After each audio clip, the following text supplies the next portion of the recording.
Il est mort, puis revenu. Encore et encore. Mais dans son village, plus personne ne se souvenait de lui.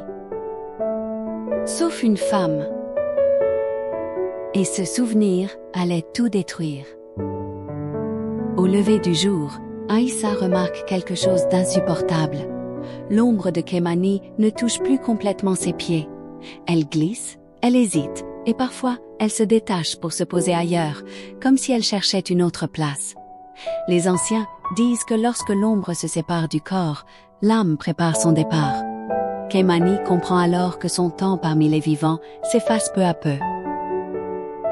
À la pleine lune, les anciens se rassemblent autour du feu sacré. Le silence est si lourd qu'on entend le crépitement de la terre elle-même. Pour la première fois, ils parlent à voix haute.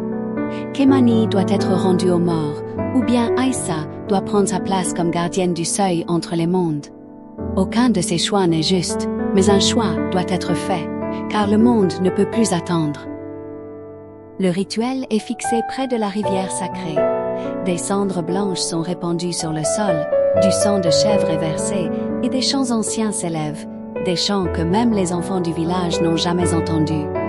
Les anciens dessinent un cercle que personne ne doit franchir.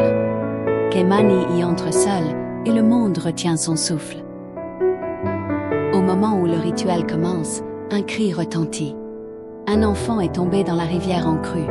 Sans hésiter, Kémani se précipite et plonge dans l'eau.